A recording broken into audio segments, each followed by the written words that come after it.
It's a really good marriage of a short hike and Zelda. I think it combines those two games really well. It started out, like I said, it was a personal experience of mine. So I lost my dad very suddenly to cancer in 2019. I wanted to make a game that started to explore that a little bit and told a little bit of that story and explained a little bit of that journey of kind of going through that loss. But I wanted to do it in a way that was hopeful rather than sort of dwelling on the sad parts too much. So Pine Hearts we describe it as a cozy narrative adventure game. So you play as this little guy Tyke who comes back to Pine Hearts Caravan Park one summer to basically climb a mountain. It's the last mountain in his hill walking journal. And along the way you meet new characters in the park and you unlock memories of Tyke's time in the park in the past, time he spent with his father. And then over the course of the story you unlock those memories and explore that relationship. And then eventually Tyke gets to climb the mountain. Yeah, so it's a little bit of we describe as a kind of a light Metroidvania. So you explore the environment, and the environments are these little puzzle boxes, right? Where there's all these interactable objects and maybe not quite sure what does what or how these things connect together. But as you explore and you uncover items, you'll be able to use them to unlock new parts of the park. You'll help characters along the way. You'll do interesting quests to find secret hidden monsters or to help a kid who's trapped in a castle. Yeah, we had a career highlight actually. We were featured on the Can You Pet the Dog Twitter channel there, so yeah, that was a real highlight for us. So yeah, there's loads of dogs you can pet, plenty. So we've got a few different influences kind of from different places. A short hike was a massive one, right? And I think changed the sort of wholesome, cozy little game space for everyone, right? Real sort of indie darling, and so we loved that game and we looked a lot at that.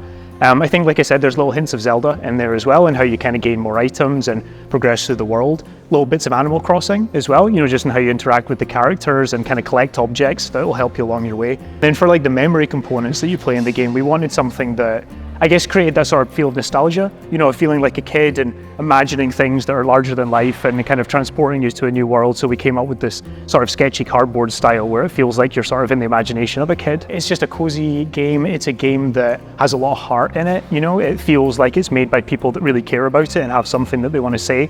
I think we've managed to really grab that in the game. So yeah, if people are looking for something relaxing, something that maybe makes them feel a little nostalgic, maybe a little tearful as well at times, but ultimately, kind of lifts them at the end of the day, then I think that's the game for them. Yeah, so when you first start the game, we have a sort of custom first-time user experience, which is focused very much on accessibility.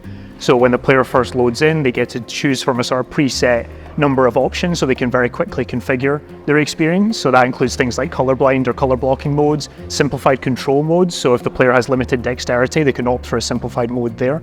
And it really just lets them get up and running very quickly so that they can get into the game. And then if there's more robust settings that they need to access, they're all in a dedicated menu and they can go through them as they need and sort of tweak the experience to their needs. And then in addition to that, we also bring our accessible hardware to shows when we like to demo the game. So that's the Xbox Adaptive Controller, and then there's also some Logitech stuff we plug into there, and then an additional kind of joystick that you can use.